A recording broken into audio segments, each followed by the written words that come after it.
ayyaanniif nagaan waaqayyoo inni dhumaaf daarii hin qabne hunduma keessaniif haa ta'u. Qulqulloonni Gooftaa tajaajila sarara qilleensa irratti tokkummaa humna wangeelaa keessatti kan argamtan waldaaleen garaagaraa geggeessitoonni garaagaraa barumsi kun tokkummaa kana keessatti qophaa'ee waldaalee keessaniif kan raabsamu karaa adda addaatiin obboloonni isiniif qooduudhaanis dhugaan dubbii waaqayyoo kun kan isin qaqqabu nagaan Gooftaa jiraataadha.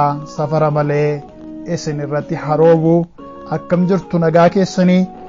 Ani waaqayyo isa jiraataa isa ulfina qabeessaaf galanni haa ta'u. Nagaa kootii manni koo jireenyi koo nagaadha. Ani obboleessa keessan Eebbaa Abarraatii waldaa lafarraa irratti waldaa makaana Yesuus Insilaalee Amboo keessatti kanan waaqeffadhuuf kanan tajaajila sarara qilleensarraa yookiis gama onlaayiniitiin tokkummaa waaqeffatan keessaa immoo waldaa Maraanaataa Yesuus keessatti hojii waaqayyoodhaa hojjedhaa. Tokkummaa kana keessattis koree boordii ta'uudhaan hojii waaqayyoodhaa hojjechaatti jira. Waaqayyoo inni hojii kanaaf balbala akkasii banee akka walii wajjiniin hojii isaa hojjennu godhee galataa argatu. Barumsa walitti dhufaa mata duree kiristiyaanummaa achi jalatti mata duree xixiqqaa yookiin sabtoopikii ta'an adda addaa kaasnee walii wajjiniin barachaa jirra. Hafuurri waaqayyoos nu gargaaraa jira. Maqaan isaa bara baraan haa ulfaatu. Kunoo barumsa keenya har'a kutaa 14ffaarra geenyee jirra jechuudha. Waaqayyoon keenya teessoo isaa dinqisiisaa irratti haa ulfaatu. Waa'ee hojii isaa kanaafis galata haa argatu. Waaqayyoon isa guddaa hanga har'aatti nu geggeesse galateeffannee ammas immoo akka inni itti fufee nu barsiisuuf isa kadhannee barumsa keenya guyyaa har'aa itti fufna. Ilma Waaqayyoo qulqulluu bara baraa mootii guddaa taatee ijoolleen kee warri siin gargaaramne siin jiraanne barree galata siif qabna. Maqaa kee isa dinqisiisaa isa qulqulluu isa jajamaadhaaf galata dhiyeessina. Teessoo kee isa ulfinaan guutuu irratti daddabalee nu ilmaan namootaa biraa galanni keenya si haa qaqqabu. Waaqayyoo keenya bara baraan nuuf ulfaadhu. Tolli kee guddaa waan ta'eef gaarummaan kee safaramee waan bira hin ga'amneef jireenyi kan keenya ta'eera. Akka nu hin jiraanneef akka nu gaarummaa kee keessa hin deddeebineef kallattii adda addaatiin amajaajiin keenya lola garaagaraa utuu nurratti banuu sababii ati Waaqayyo nurra gortee ijoolleen koo jiraachuu qabu, ijoolleen koo ce'uu qabu, ijoolleen koo ulfina koo agarsiisaa jiraachuu qabu jettee fi nuuni baraaramnee namoota irraa taaneerra. Waa'ee keenyaaf galanni siif haa ta'u. Waa'ee nu ilmaan namootaatiif maqaan kee ulfaatu.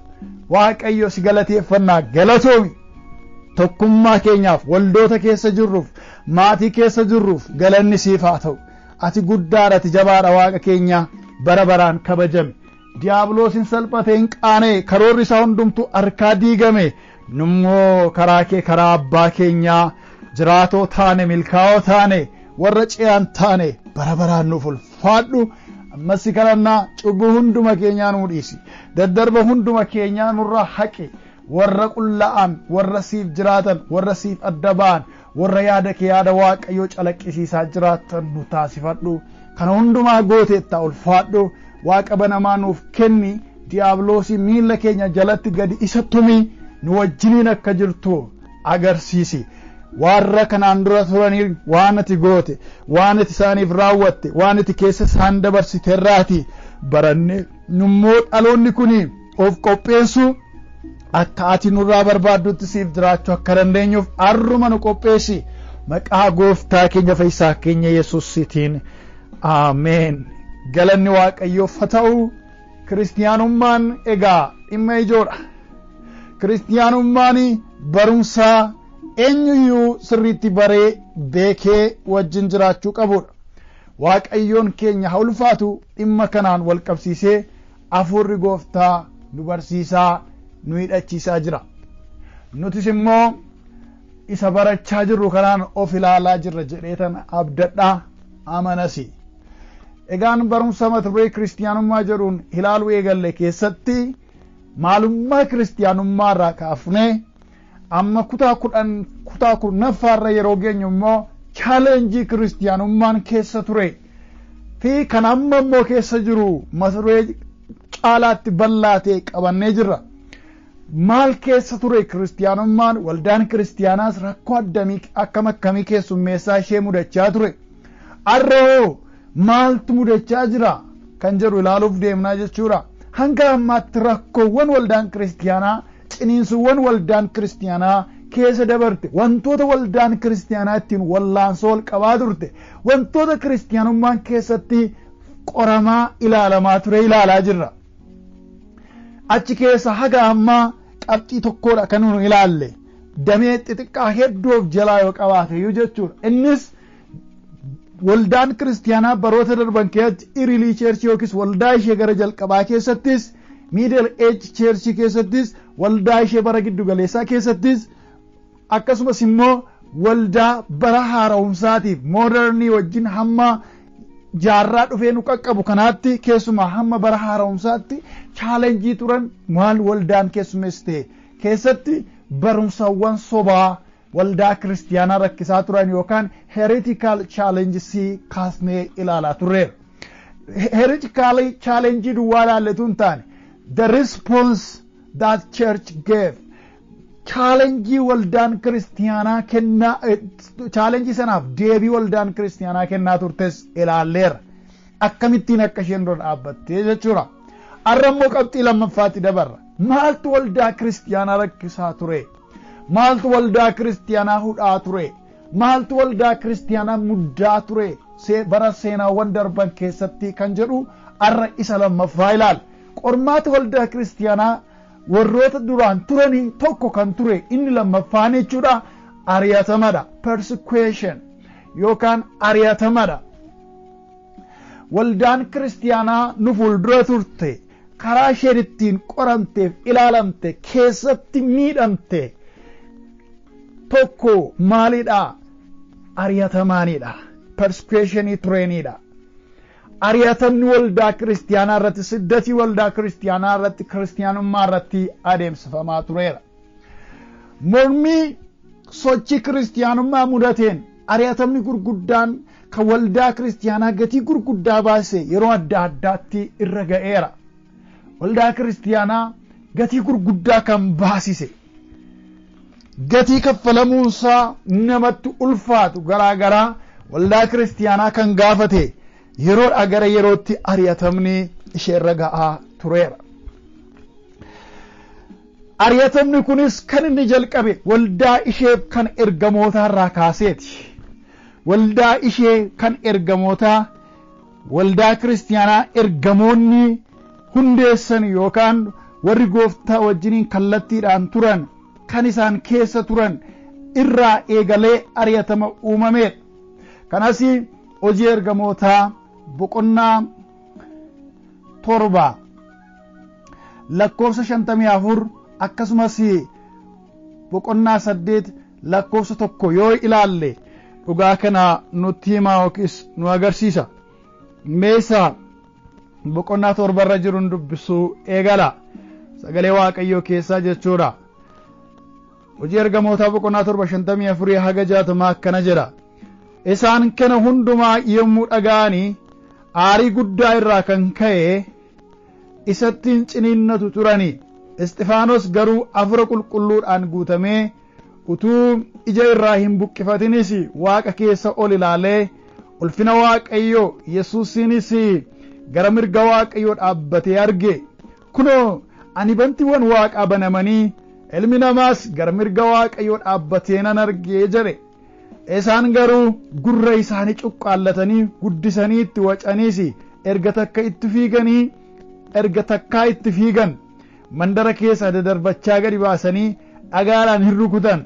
Warri dhuga baatuunis uffata isaanii miilla dargaggeessa Saa'ol jedhamu tokko jalaa naqatanii turani.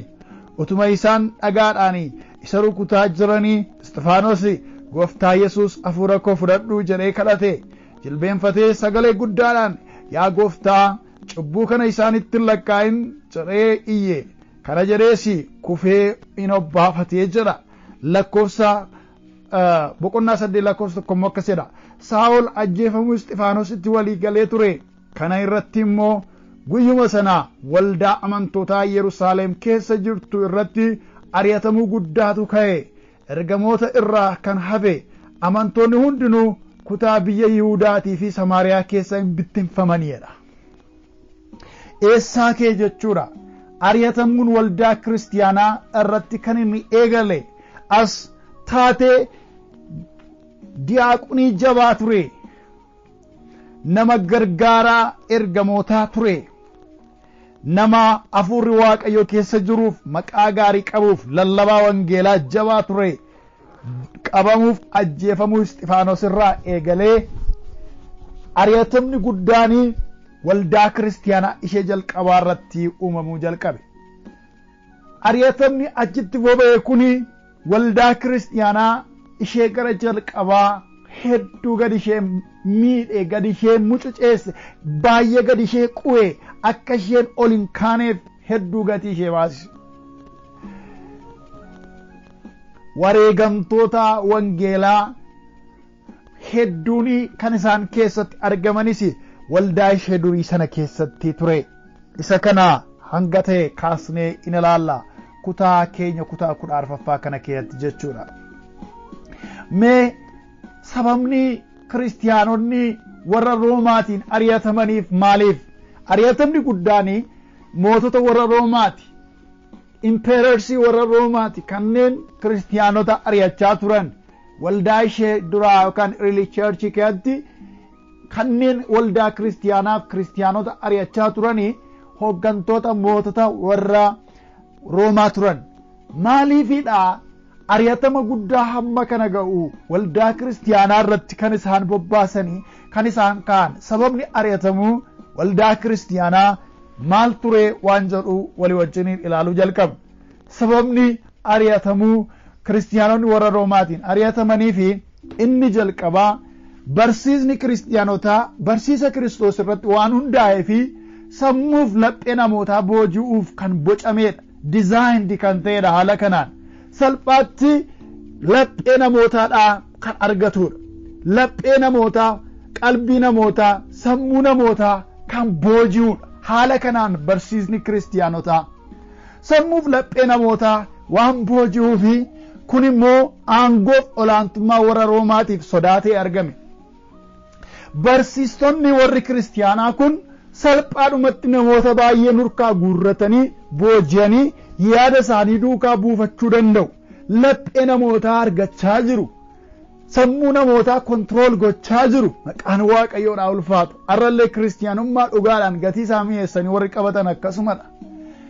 Sababii barsiisa Kiristoos irratti hundaa'eef kiristiyaanummaan laphee namootaa, sammuu namootaa booji'a. Kanaaf warri Roomaa maal sodaatan? Aangoo keenyatti deemaa wanti kun jedhanii sodaatan. Olaantummaa keenya gadi xiqqeessaa laata jedhanii yaadan.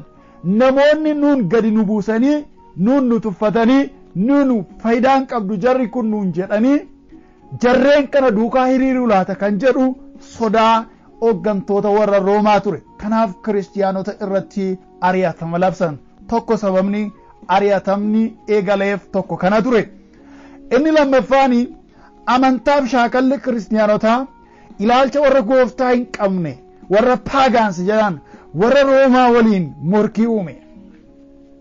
Ilaalchi barsiisni kiristiyaanotaadha warroota amantii hin qabne warroota paagaans jedhaman warra Waaqayyoon hin beekne warra Roomaa wajjiniin amantaaniif shaakalli kiristiyaanotaa morkii fide. Walii isaanii gidduutti isaan gidduutti mormii kaase. Fakkeenyaaf jennee yoo laalle kiristiyaanonni Waaqayyo tokko qofaatti amanu. Warri Roomaa immoo Waaqayyoolii baay'eetti amanu. Poolitistiidha. Warra poolitistiitti amananiidha yookaan immoo Waaqayyoolii hedduutti warra amanan Waaqayyoolii dhiiraa fi Waaqayyoolii dubartii jedhanii Waaqayyoolii garaa garaatti amanu. Akkasumas wanti kan biraan immoo sirna sagadaa moototaaf godhan qabu. Impeerersiidhaaf warroota biyya bulchan mootota isaaniitiif waaqeffannaatu godhama. Isaanis worshippii fudhatu. Kiristiyaanummaan garuu maal jedhee barsiisa? Kiristiyaanummaan garuu Waaqayyo tokkichatu waaqeffamaadha. Waaqa Abbaa, Waaqa Ilma, Waaqa Hafuura Qulqulluu, Waaqa tokko jedheetu amana. Kanarraa kan hafe Waaqayyoolii garaa garaatiif sagaduun, namaafis sagaduun akka kiristiyaanummaatti dhorkaadha. Kun immoo shaakalaaf amantaan kiristiyaanotaa kun warra Roomaatiif mootota isaanii wajjin akka morkiitti galu taasisa jechuudha. Inni lammaffaan immoo jechuudha kiristiyaanonni foon namaa nyaatu jedhanii shakkamu turan. Kunis maalirraa ka'eeti? Sirna irbaata gooftaa yeroo geggeessanii iccitiidhaan geggeeffama. Dhoksaa qulqullaa'aa waan ta'eef akkaataan isaa warra amanticha keessa jiran warra amanticha fudhatan duwwaa barataniitu fudhatu waan tureef inni kun dhoksaawwan qulqullaa'aa waan ta'eef yeroo isaan irbaata gooftaa jedhanii foon gooftaa jedhanii yeroo isaan kiristiyaanonni sirna qulqullaa'aa kana raawwatanii warri bakkee jiran shakkii akkamii godhatanii isaan foon namaa nyaatu, foon walii isaanii nyaatu, foon walii isaaniitu nyaatudhaniitu isaaniin kaniibaalsii godhaniitu yookiis immoo warra foon nama akka isaanii nyaatan jedhanii maqaa isaanii gurraachessan jechuudha. Maqaa kiristiyaanotaadhaa balaaleffachuutti ka'an, hammeessuutti ka'an jechuudha. Kanaaf namni baay'een kiristiyaanota yeroo ilaalu mootummaa Roomaa keessatti warra keessumaa seenaa waldaa kiristiyaanaa ishee jalqabaa keessatti kiristiyaanonni warra foon namaa nyaattu, warra gadhee, warra jibbisiistu, warra fudhatamuun hin taane jedhanii sammuu namaa keessatti piikcharii hin taane fakkii jibbisiisaa godhaniitu uuman jechuudha warri Roomaadha. Kanaaf sababii kanaani kiristiyaanonni Roomaa keessatti maal ta'uu jalqaban jechuudha? Ari'atamuu jalqaban jechuudha. Kanaani xabni xaba dhiigaa ta'e kiristiyaanonni gatii gurguddaa baasan dhiigni kiristiyaanotaa dhiiga ittiin taphatamu ta'e. Kiristiyaanonni uummata duratti gadi yaafamanii uummata duratti yeroo isaan du'an yeroo isaan ajjeefaman bakka namni yaa'ee ilaalutti nama isaan ajjeesu yookaan bineensa isaan cicciree ajjeesu duratti yeroo isaan cicciramanii ajjeefaman sababii kiristiyaana ta'anii fi namoonni immoo ilaalanii itti bashannanu jechuudha. Akka har'aa dirree kubbaa miillaa keessatti namoonni yaa'anii yeroo kubbaan miillaa yeroo kubbaanii asiif achi fiiddee inni tapha beeku immoo olii gadi oofee nama bashannansiisu yeroo leenci beela'e kiristiyaanotaa fuula namoota baay'ee duratti kukkutee as buusee achi buusee yeroo inni ajjeesu namoonni dhaabatanii kolfanii itti bashannananii ittiin ga'isaa turan jechuudha. Kun maalirraa keeti? Kuni kiristiyaanummaan kiristiyaana waan ta'aniif maqaan isaanii immoo gurraachee waan isaan hin qabne waan itti kennameef gatii gurguddaan baafame jechuudha. Yeroo sana keessa gatii gurguddaa kiristiyaanotarra ba'e jechuudha. Sababni ari'atamuu inni itti aanu caan yookiin sadaffaan kiristiyaanonni loltuu ta'uu didan lolaanis waan mormaniif nagaa waan labsaniif kiristiyaanonni biyya Roomaa keessatti lola keessatti hirmaachuu didan sooljeersi ta'uu didan lollis geggeeffamuu hin qabu jedhanii barsiisan. Nagaatu dursa, Yesuustu nagaadha jedhanii waan barsiisaniif shaakalli kiristiyaanotaa kun warra Roomaadhaa wajjin walitti isaan buuse jechuudha. Warra Roomaadhaa wajjiniin akka isaan jibbamanii akka isaan fudhatama hin qabaanne ari'atamni hamaan akka isaan irratti geggeeffamu isaanitti fide jechuudha. Kanaaf kiristiyaanonni kanaaf jedhanii du'aa turan. Loltuu hin taanu, dhiiga namaa hin dhangalaasnu, nama waraannee hin ajjeesnu, lola geggeessuun sirrii miti jedhanii wanta mormaniif jechuudha. Inni kan biraani kaffaltii gibraa mana waaqeffannaa mootummaadhaaf kaffalamuu irratti kiristiyaanonni amanamummaa akka hin qabne agarsiisan. Iddooma waaqeffattan kanaaf gibira kaffalaa. Iddootti mana tembelii iddoo waaqeffannaa keessanii kanaaf jecha gibira kaffalaa jedhan. Kanaaf immoo kiristiyaanonni akka amanamummaa hin qabnetti agarsiifaman.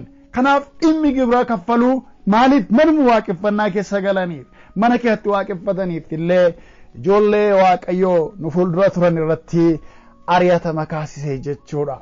Kanaaf dhimmoota kana fakkaataniif jecha warri Roomaa kiristiyaanummaa balaaleffatan. Kiristiyaanummaa jibban, kiristiyaanotas irratti duulan. Kanaaf kiristiyaanota irratti bara mootota warra Roomaa adda addaa keessatti ari'atamni gurguddaan geggeeffamaa ture.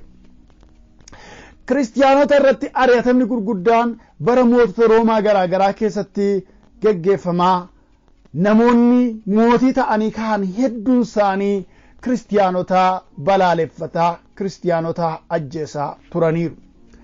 Impeerersiin yookiis mootonni warri kiristiyaanota fixaa turanii hedduudha.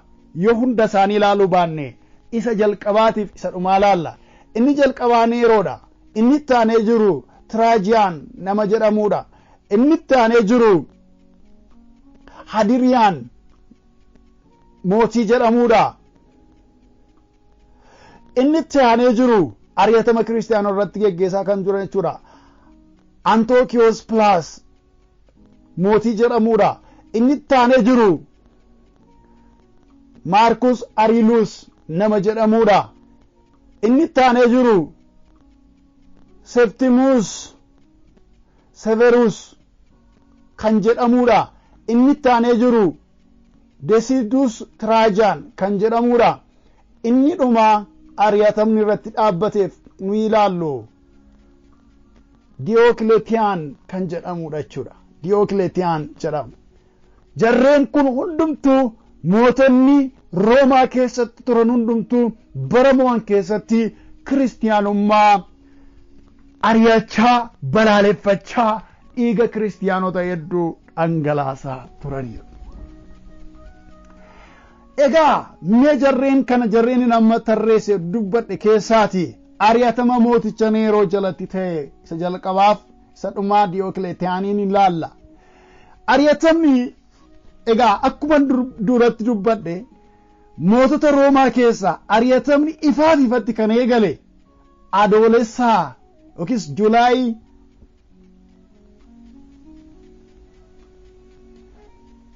bara dhaloota Kiristoos booda 64 dhaloota Kiristoos booda 64 irratti eegale bara mooticha Neeroo ture jechuudha. Karaa ifaa ta'een uummata hundumaa duratti jechuudha. Ji'a adoolessaa keessa dhaloota Kiristoos booddee bara 64 irratti karaa Neeroodhaa jalqabe jechuudha. Ifaaf ifatti ari'atamni kun. Ari'atamni karaa Neeroo karaa mooticha Neeroo eegale kun abidda guddaa magaalaa Roomaatti qabatee tureen wal qabateeti. The Great Fire of Rome wanti jedhamu jira seenaa keessatti. Abidda guddaa magaalaa Roomaatti qabate jechuudha. Abiddi magaalaa guddaa magaalaa Room magaalaa qaroominaan beekamtu keessatti qabate kuni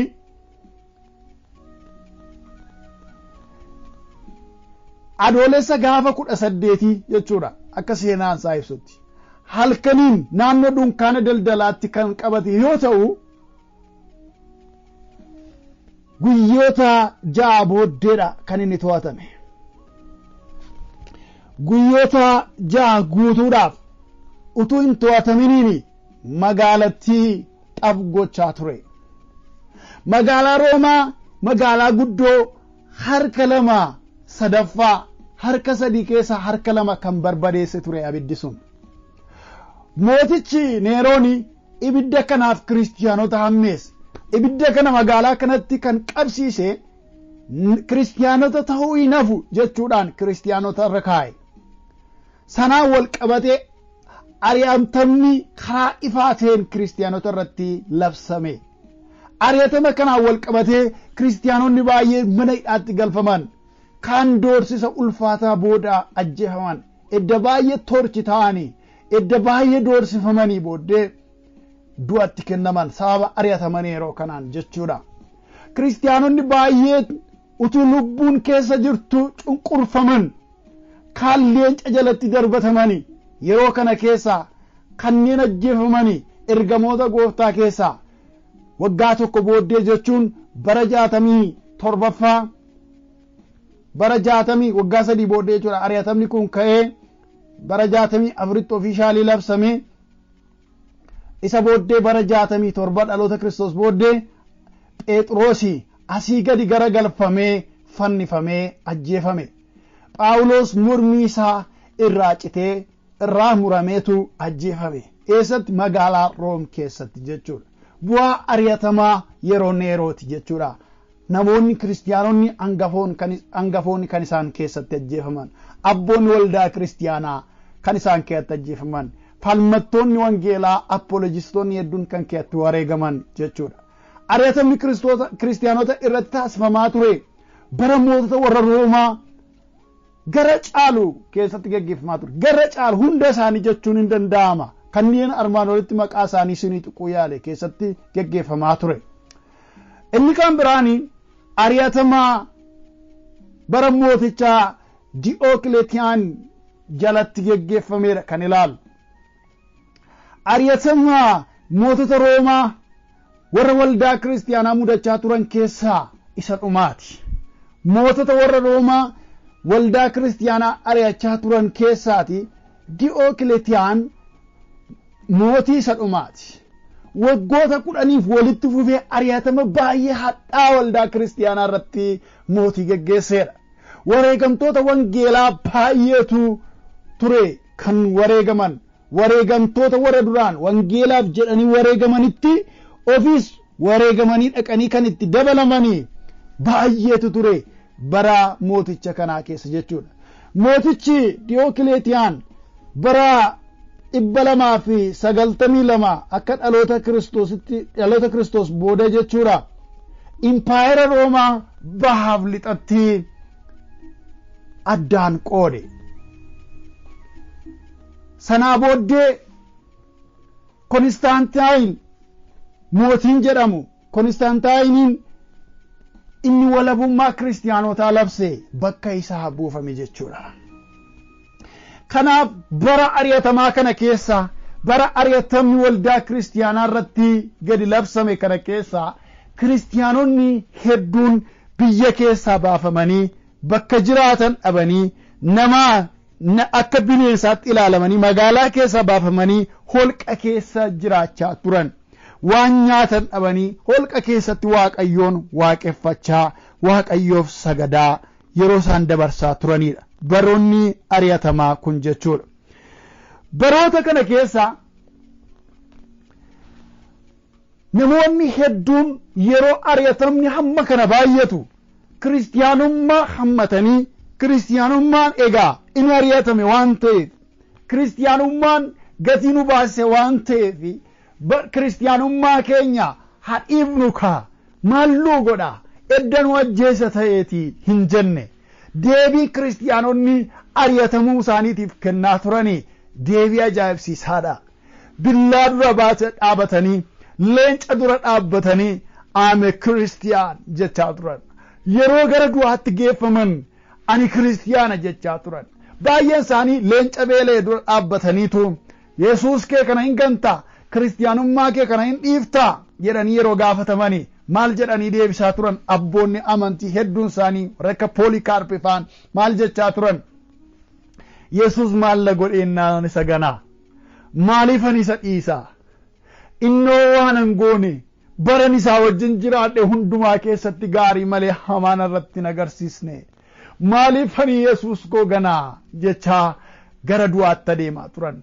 Obboleettonni dubartoonni jajjaboo hedduun bara sana kiristiyaanummaa isaaniitiif gatii baasaa turanii mucaa isaan hoosisaa jiran harkaa fuudhanii mucaa kee kana abidda keessatti darbanna moo ati immoo gooftaa isa Yesuusiin geettu kana gantaa isa dhiista moo maal si wayyaa jedhanii gaafatamaa turan. Lakkii ani gooftaa koo Yesuusiin hin ganu yeroo isaan jedhani utuu isaan dhaabatanii ilaalanii mucaa harkaa fuudhanii ibidda boba'u keessatti darbatanii jalaa gubaa turan. Itti fufanii isaan Yesuus gooftaadha jedhu. Namoonni hedduun yeroo isaan walitti qabaman kiristiyaanonni baay'een iddoo tokkotti walitti qabamanii akkan jalqaba irratti dubbadhe akka istaadiyeemii keessatti ilaalanii namoonni mootonni warra Roomaa iddoo kanaaf qophaa'e, iddoo istaadiyeemiif, iddoo fiigichaaf qophaa'e keessa dhaabatanii gararraa goranii yeroo ilaalanii kiristiyaanonni gidduudhaan walitti qabamanii kaan isaanii fannifamaa, kaan immoo leenci beelee galma keessaa gaditti dhiifamee fiigaa dhufe kiristiyaanota gidduutti lafa dha'ee yeroo inni cicciru seenaa waldaa kiristiyaanaa ibsaa ture.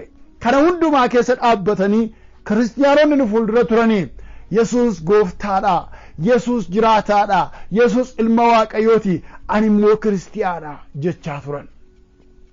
Ani kiristiyaana, ani karaa waaqayyoo lammaffaa dhaladhe, ani ijoollee waaqayyooti, ani mucaa waaqayyoo ta'eera, ani kiristiyaanummaa koo nan boona jechaa du'atti adeemaa turan.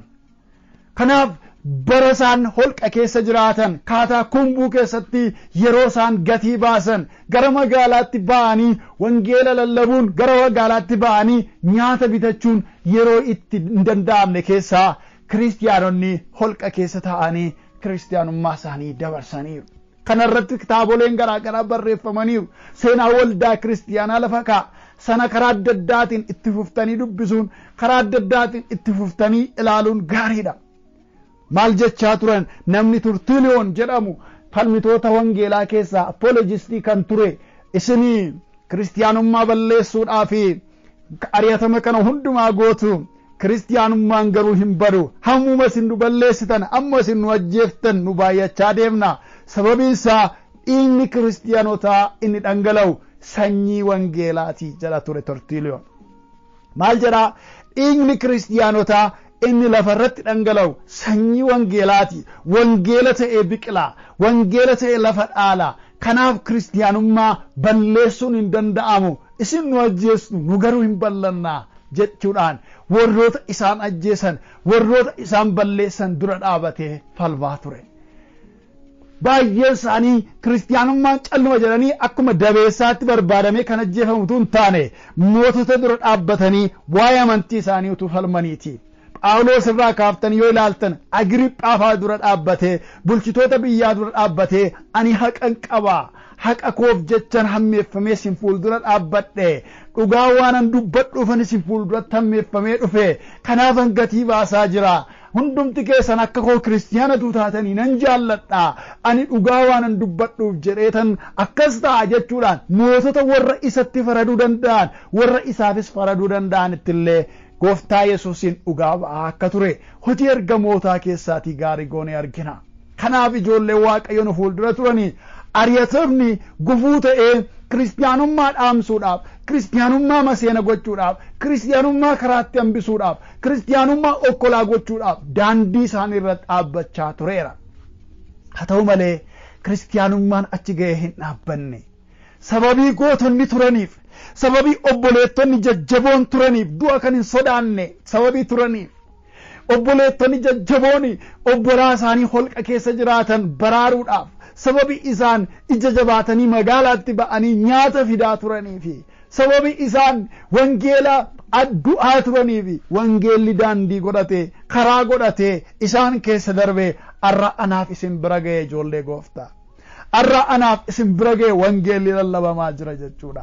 Sababii dargaggoonni jajjaboon umurii isaanii mararfanne, wangeelaaf umurii isaanii hin sassanne, bor nan heeruma, bor mucaan godhadha, bor abbaa manaa gaariin argadha, bor haadha manaa gaariin argadha, bor soddaan ta'a, bor abbaa maatiin ta'a, bor abbaa lafaan ta'a, bor abbaa konkolaataan ta'a, bor abbaa manaan ta'a, abbaa fooqiin ta'a, maaliifan umurii koon xabadha utuu hin jedhin. Umurii isaanii ishee sassaafila, ishee gaggaarii kana qabatanii leenca duratti yeroo dhaqanii lafa dha'an Yesus bara baraan gooftaadha. Leencaa wajjiniin dhaqanii kiristiyaanummaa isaaniitiif, gooftaa isaaniitiif jedhanii yeroo isaan wallaansoo qabaa turanii sanyiin wangeelaa cehaa dhufe ijoollee waaqayyo. Arraa waldaa gurguddaa keessatti waan waaqeffannuuf, arraa fooqii babbareedaa keessatti waan waaqeffannuuf, arraa kubbaa miillaa dirree bal'aa keessatti ispiikarii gurguddaan kiriseediin gaggeeffamee sababii waaqessinuu fi kiristiyaanummaan salphaadhumatti waan nu bira ga'e fakkaata. Arra sababii salphaadhumatti appilikeeshinii waatsaappiitiin, telegiraamiidhaan, yuutuubiidhaan, whatever it is, sooshaal miidiyaa adda addaatti fayyadamuudhaan wangeela eerfoonii keenya waan dhageenyuu fi sababii mana keenya siree keenya irra duddaan ciifne televiizyinii irraa wangeela dhageenyuu fi wangeelli akkasuma nutti fakkaachuu danda'a. Salphaadhumatti waan nu bira ga'e nutti fakkaachuu danda'a. Yeroo ijoollee waaqayyoo dhaabatanii nutti dubbatan salphaadhumatti argachuu dandeenya. Access goonee salphaadhumatti argachuu dandeenya. Wangeelli akkasuma rakkasa nutti fakkaachuu danda'a.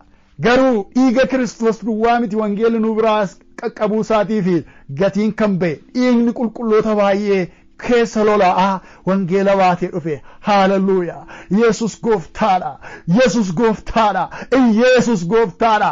Inni qulqulloota lolaa ta'ee ofirratti baachaa dhufe galaana ta'etu wangeela laga ceesee sibiraan gee obboleessa obboleetti koo kan itti qoobamu miti jechuudha.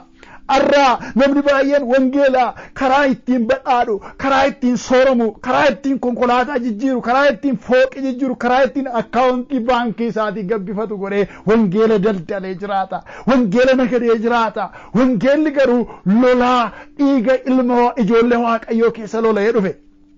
Kan nu fayyisu dhiiga Yesuusidha. Kan nu fayyisu dhiiga ilma Waaqayyooti. Dhiigni biraan itti dabalamee nu fayyisuu hin danda'u. Garuu wangeelli baatamee nu bira ga'uu keessatti kiristiyaanonni inni isaan dhangalaasan ga'ee qaba isiniin jechuu koodha. Kanaaf wangeellitti arra baattuuf lallabdu, wangeellitti arratti waamamte, inni ittiin paaster abaluu jedhamaa jirtu, inni arra ittiin paaster wangeelaawii abaluu jedhamaa jirtu, inni arra raajii abaluu ittiin jedhamtu, inni arra ittiin apooster abaluu jedhamtu maqaa akkasiitiin waamamuutu narra jira jettee inni ittiin wangeelaanii fakkartu ittiin dhaadattu obboleessa obboleettii koo salphaadhumatti dhufee miti. Namoonni baay'een zayitii danfaa keessa buufamaniiru. Namoonni baay'een mormi isaanii irraa citeechi bu'eera. Namoonni baay'een utuu lubbuun isaanii keessa jirtu tasaqaayaaniiru, torchidi ta'aniiru, gatii mankaraarfamaniiru. Sababii maaliitiif? Just because of they are a Christians. Sababa biraa miti. Sababii isaan they were a Christian. Kiristiyaanota waan turaniif, kiristiyaanota waan ta'aniif duwwaa gatii gurguddaatti baasaniiru. Kanaaf kiristiyaanummaan inni dura ga'e kuni haala akkasiin haala ulfaataadhaan dhufee nu bira qaqqabe kuni bara keenya keessattis wanti chaalenjii isa gochaa jiru hedduun hin jira. Wanti baay'een arras isa qoruudhaaf deemsa isaa dhaabuudhaaf karaa isaa irra dhaabbatee jiru arras baay'een hin jira. Isa sin ilaalla. Deebi'ati laattu immoo siif Waaqayyotu beeka. Kiristiyaanonni fuuldura turanii isa afaaniin deebii kennan. Isa lubbuu isaanii gaafatu lubbuu isaanii kaffalanii deebii laatan. Kiristiyaanummaan itti fufuu qaba jedhanii wareegaman. Listii wareegamtootaa keessatti galmaa'anii wangeela nu biraan ga'an. Kaan lafa falmiin barbaachisutti falmiidhaan bakka filoosofiidhaaf deebii kennuun barbaachisu filoosofiidhaan deebii kennanii. Bakka tiyooloojikaalii deebiin kennamu qabu tiyooloojikaalii deebii kennanii. Bakka immoo lubbuu kee barbaadamaa kun gatii lubbuu keetii gaafata jedhee gooftaan carraa isaanii kennetti immoo lubbuu isaanii itti kennanii. Tulaalanii ilmaan isaanii du'atti laatanii tulaalanii ilmaan isaanii duraa leencatti kennamanii wangeelaa fidanii itti kennanii. Wangeelaa fidanii nu biraan ga'anii obboleessa koo obboleettii koo. Kanaaf sababii sanaan warra wangeela dhageenye deebii gahaa kennaniiru. Atoo deebii akkamii deebista laata? Anoo deebii akkamiin deebisa? Arrasoo gaaffiin jira. Arrasoo chaalenjiin jira. Chaalenjiin nu mudate wal fakkaataa ta'uu danda'a, garaagara ta'uu danda'a. Garuu stiil arras chaalenjiin jira. Deebii akkamii deebisna? Waaqayyoon nu haa gargaaru. Gooftaan wajjin galateeffannee xumurra. Yaa qulqulluu Waaqa Israa'el harummaa kee isa guddaadhaaf galanni siif haa ta'u. Waan nu barsiisteef moodelii warra nuu ta'an warra nu fuulduratti ilaallee deemnu qulqulloota sanaa warra nu fuulduratti ilaallee jajjabaachaa deemnu gootota sanaan waan nu yaadachiifteef galanni siif haa ta'u. Galanni siif haa ta'u, ulfinni siif haa ta'u. Wangeela gatiin itti ba'ee ani argadheef obboleessi koo obboleettiin koo argatan kanaaf galanni siif haa ta'u.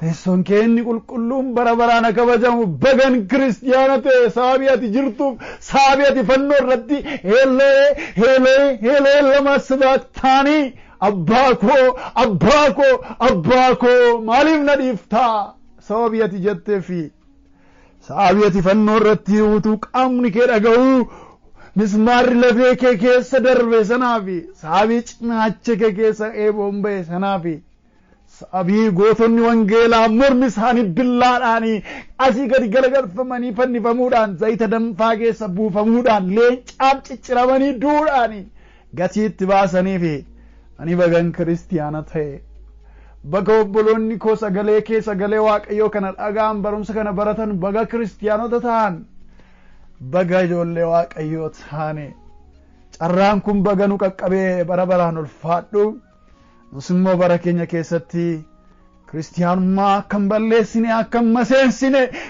kiristiyaanummaa makamaa akkan goone xuraa akkan goone wantoonni hundumtuu yeroo walii gadi dhaamu warra akka dhimmichi isaanii ilaallanneetti harka maratanii ta'an akkan taaneef hafuurri kee qulqulluun nu haa gargaaru nu haa dammaqsu nu haa jabeessu ati guddaadha ulfaadhu amanamaadha ulfaadhu waa'ee sagalee keef kabajame waa'ee yeroo kanaaf eebbifame waa'ee tokkummaa kanaaf ulfaadhu dhaloota dubbii kee kana dhagaan hundumaa eebbisi gargaari hidhachiisi maqaa gooftaa maqaa yesuusiitiin ameen.